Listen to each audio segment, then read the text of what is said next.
j'ai réalisé que j'ai dépensé plus de 10 000 € en abonnement en seulement 5 ans. Mais rien de spécial, que des petits montants. Individuellement, c'est pas beaucoup, mais sur 5 ans, c'est énorme. Et je suis pas le seul. Si tu penses que t'es pas concerné, tu te trompes. Parce que les études montrent qu'on sous-estime nos dépenses en abonnement de 133 $ en moyenne. Alors j'ai essayé de comprendre comment on s'est fait embarquer, quelles sont les techniques que les marques utilisent pour nous convaincre et surtout comment reprendre la main. Parce que je pense qu'on s'est fait piéger et on n'a rien vu venir. Alors on va décortiquer tout ça.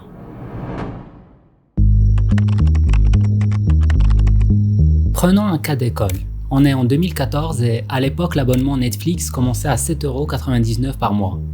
Pour moi et d'ailleurs pour beaucoup de personnes, 8 € par mois pour avoir un accès illimité aux films et séries était une excellente affaire. L'objectif de Netflix était d'agrandir sa base d'abonnés au maximum, quitte à perdre de l'argent. Ils le disent clairement dans leur rapport annuel. Et ils perdaient beaucoup d'argent au début. Les productions leur coûtaient extrêmement cher. Marco Polo leur a coûté 90 millions de $ pour la première saison et House of Cards a coûté 100 millions de $ pour les 2 premières saisons. Pourtant, ils proposaient une offre irrésistible. Ce modèle leur a permis de gagner beaucoup d'abonnés très vite. Et entre-temps, ils continuent de financer des productions encore plus ambitieuses. Tout se passait bien pour eux jusqu'en 2022. Cette année-là, Netflix connaît pour la première fois en 10 ans une baisse des abonnés. Et depuis, c'est la panique. Netflix, qui encourageait le partage de mots de passe, fait demi-tour et interdit le partage de comptes. Et ça marche, leurs revenus continuent d'augmenter, les gens n'ont pas le choix. Ils ont passé 10 ans de leur vie à consommer du Netflix, ils n'allaient pas arrêter maintenant. Le plus fou, c'est que pendant que le nombre d'abonnés grandissait, Netflix augmentait aussi ses tarifs. Tous les 2 ans, l'offre premium augmente de 2 € et comme ça, mine de rien, on est passé de 11,99 € en 2014 à 21,99 € en 2025. Presque le double. C'était suffisamment subtil que ça ne dérangeait personne. Les productions coûtent de plus en plus cher, certes, mais la réalité c'est que les investisseurs veulent du cash et la priorité a basculé vers la rentabilité. Mais la rentabilité n'est pas la seule raison. Nous allons voir les autres dans un instant. Mais avant, regardons un autre exemple connu. Uber a démarré avec une histoire similaire. À son lancement, Uber était une appli très attractive. Les chauffeurs étaient bien habillés, ils t'ouvraient la porte et te proposaient à boire. Tout ça au même prix qu'un taxi classique. En même temps, les chauffeurs étaient très bien payés et ils recevaient 80% du prix de la course. Mais tout ça en réalité n'était qu'une phase passagère. Parce que petit à petit, le service s'est dégradé, les chauffeurs étaient moins bien payés et le prix de la course a doublé, voire triplé dans certaines situations. Les investisseurs ont mis la pression, le nouvel objectif c'est de maximiser la rentabilité. On le voit sur ce graphe, ce sont les bénéfices d'Uber. La société perdait de l'argent pendant des années pour atteindre le maximum de personnes.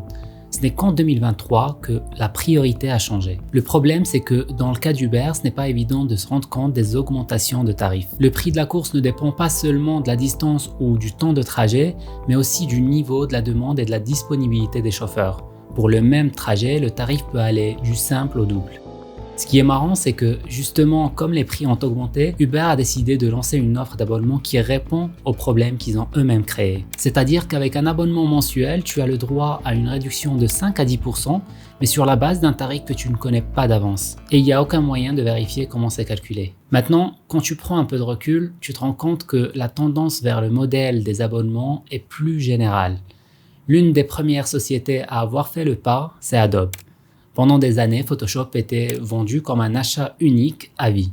Mais en 2012, Adobe a tout basculé à l'abonnement. Ensuite, il y a les applis sur smartphone. Aujourd'hui, elles sont rarement proposées en achat unique.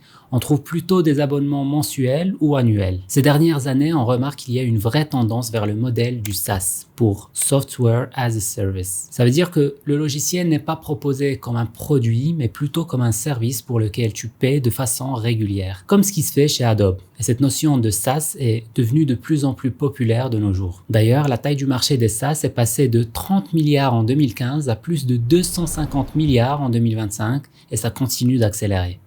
Mais alors, pourquoi ce changement ? Il se trouve que le modèle des abonnements est beaucoup plus profitable que la vente ponctuelle. La marge d'Adobe est passée de 20% à 35% après l'adoption du modèle des SaaS. C'est là le piège des abonnements. Les sociétés parient sur notre attache au confort, ils comptent sur ceux qui procrastinent et ceux qui ont la flemme de changer. C'est pour ça que les applis offrent toujours une période d'essai. Une enquête de Force montre que 45% des gens ont déjà oublié d'annuler un essai gratuit et 48% des gens admettent garder des abonnements qu'ils utilisent à peine. Les applis parient sur ça. Et ça marche, leurs revenus n'ont jamais été aussi gros. Mais il n'y a pas que ça. Le modèle d'abonnement donne de la stabilité aux sociétés. Les revenus sont beaucoup plus prévisibles, les investisseurs et les marchés boursiers adorent ça. Et plus tu gardes des abonnés longtemps, plus la loyauté augmente. Et tu peux leur proposer d'autres produits ou des packages tout en restant dans un écosystème familier. En plus de ça, le SaaS permet de lutter contre le piratage. Avant, il suffisait de craquer le logiciel pour avoir un accès illimité. Maintenant, l'accès est contrôlé en permanence à travers l'abonnement. Tu te demandes peut-être si ce modèle est si rentable. Pourquoi toutes ces sociétés n'y ont pas pensé avant? En réalité, le modèle d'abonnement existait depuis longtemps. C'est seulement la forme qui a changé. Les imprimantes étaient toujours vendues pour pas très cher, en tout cas pour l'entrée de gamme, mais le problème c'est que les cartouches coûtaient presque aussi cher que les imprimantes et elles duraient très peu de temps. C'est là la clé. Pour ces sociétés, la vente des imprimantes est un investissement en réalité. Pour que l'investissement soit rentable pour eux, le consommateur doit acheter suffisamment de cartouches. Ce qui leur importe, c'est ce qu'on appelle la LTV, pour Lifetime Value. La LTV, c'est la valeur du client tout au long de son parcours. C'est la somme des paiements du premier jour jusqu'à la résiliation. Si tu es client chez Netflix pendant 5 ans par exemple, ta LTV serait de 18 € x 12 mois x 5 ans, c'est-à-dire 1080 €.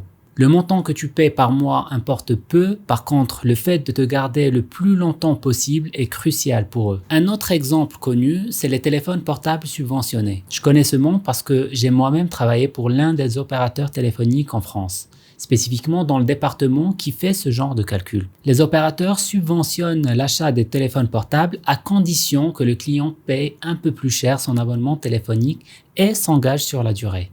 Et c'est là le piège. En fin de compte, tu te retrouves à payer le téléphone plus cher et tu as l'impression d'avoir fait une bonne affaire. Mais derrière, ce modèle génère des milliards aux opérateurs téléphoniques. Je suis sûr que la plupart des gens ont conscience de ça.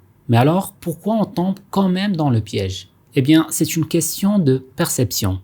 Payer 50 € par mois nous semble plus facile que de payer 1500 € pour un iPhone, même si on sait que sur le long terme, ça nous coûte plus cher. On a tendance à être optimiste sur le futur. On pense que ce surplus ne représentera pas grand-chose dans le temps, que peut-être d'ici là, on aura un meilleur salaire ou peut-être qu'on s'attend à recevoir un bonus. Ce qui peut avoir du sens dans certaines situations, mais dans la plupart des cas, on se retrouve perdant. Les sociétés utilisent des concepts puissants pour nous convaincre. Par exemple, ce qu'on appelle le price anchoring. Les marques posent d'abord une encre haute, un prix élevé, 78 € par mois par exemple chez Adobe, qui devient une référence. Puis ils te présentent l'abonnement annuel à seulement 39 € par mois. Cet affichage côte à côte est volontaire pour te faire réaliser que l'abonnement annuel est beaucoup plus rentable, même si ça te bloque pour un an. Ensuite, il y a les freemium. Ce sont les logiciels gratuits ou quasi gratuits. Tu en profites pendant un certain moment et une fois que tu deviens accro, les limites apparaissent, comme de la publicité ou des fonctionnalités bloquées. Ça te pousse à passer à la version payante plutôt que de chercher ailleurs. C'est ce qu'a fait Netflix, en proposant un abonnement à 7,99 € par mois, à condition que tu acceptes de regarder de la publicité.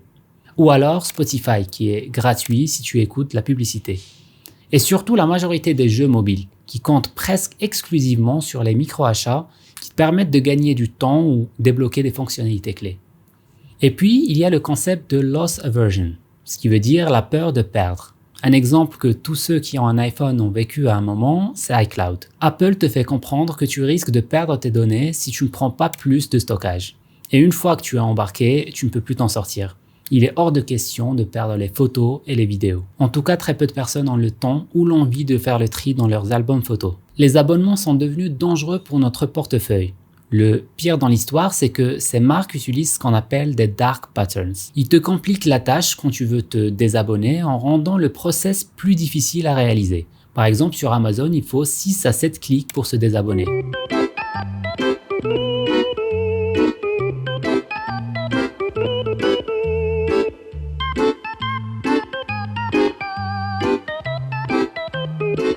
Et il y en a qui inversent l'emplacement des boutons pour te tromper ou utilisent des couleurs pour mettre en valeur le mauvais bouton. Tout est fait pour te garder, mais la bonne nouvelle c'est que les régulateurs commencent à réagir. En Europe, Amazon a été contraint d'appliquer la résiliation de Prime en 2 clics seulement.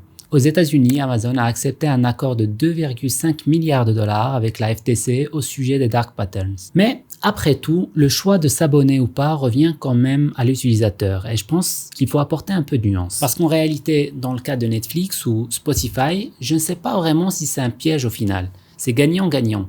Tu n'as pas besoin d'acheter chaque album que tu veux écouter, mais tu paies au mois pour avoir un accès illimité. Tu n'as pas besoin de posséder la musique, de toute façon, l'écouter te suffit. Et de l'autre côté, au niveau des artistes, ils se répartissent une portion des abonnements en fonction du nombre d'écoutes. Le modèle a l'air juste pour tout le monde. Mais là où les abonnements deviennent absurdes, c'est quand il faut payer pour quelque chose qu'on a déjà acheté. Un exemple qui a beaucoup fait parler ces dernières années, c'est le cas de BMW. Les gens achetaient la voiture, mais pour utiliser les sièges chauffants, il fallait payer un abonnement. L'équipement était déjà installé, vendu avec la voiture, mais il était bloqué d'utilisation par le logiciel jusqu'à paiement de l'abonnement. Et naturellement, les clients ont trouvé l'idée inacceptable. Ils ont le sentiment d'avoir payé 2 fois. Finalement, BMW s'est retiré. Un autre exemple qui a suscité une réaction négative, c'est quand HP a lancé son service d'abonnement. L'idée, c'est de payer au mois en fonction du nombre de pages d'impression. Et HP te fournit automatiquement des cartouches dès qu'elles sont vides. Mais dès que tu annules ou que tu as un problème de paiement, la cartouche se bloque. C'est-à-dire que tu as l'imprimante chez toi et la cartouche est pleine, mais le logiciel bloque l'utilisation de la cartouche. En réalité, tu ne possèdes pas les cartouches quand tu paies un abonnement. HP te les prête. Le plus inquiétant, c'est que ça ne fait que commencer. Jusqu'ici, ces stratégies étaient surtout utilisées dans le digital. Applis, logiciels, streaming, mais demain elles arrivent dans le monde physique grâce aux objets connectés. Et ça a déjà commencé. Tesla propose son mode de conduite autonome avancé sous forme d'abonnement mensuel. BMW avait tenté de faire payer les sièges chauffants. Demain, ton frigo pourra t'abonner automatiquement pour gérer les courses. Plus nos objets deviennent smart, plus il devient facile pour les marques de transformer un achat unique en revenu récurrent. On n'achètera peut-être plus vraiment un produit, on loue ses fonctions. Maintenant, comment on peut éviter de tomber dans le piège? Je te propose de faire un simple exercice. Liste tous tes abonnements, ensuite calcule ce que ça représente sur 5 ans et tu seras surpris des chiffres. Ensuite, identifie ceux que tu n'as pas utilisés sur les 30 derniers jours. Ceux-là, il faut les annuler sans trop réfléchir. C'est la première étape pour reprendre la main sur ton argent. Ensuite, il faut répéter cette démarche tous les 6 mois. Ces petites sommes n'ont l'air de rien en mois, mais sur plusieurs années, elles représentent un salaire entier. Un abonnement de 10 € par mois, c'est 600 € sur 5 ans. Multiplie par 5 services, tu es déjà à 3000 €. Et encore, 5 services, c'est pas beaucoup. Le Français moyen a 10 services d'abonnement. Et je ne dis pas qu'il faut bannir tous les abonnements. Netflix ou Spotify ont un vrai sens si tu t'en sers. Mais fais régulièrement le ménage, supprime les doublons, stop si tu n'utilises pas. Et surtout, calcule sur plusieurs années avant de cliquer sur s'abonner. Au final, c'est toi qui dois contrôler ton confort, pas l'inverse. Et la dernière chose à faire, c'est de t'abonner à cette chaîne. Au pire, ça ne te coûte rien et au mieux, ça te fera économiser de l'argent. Merci et à la prochaine.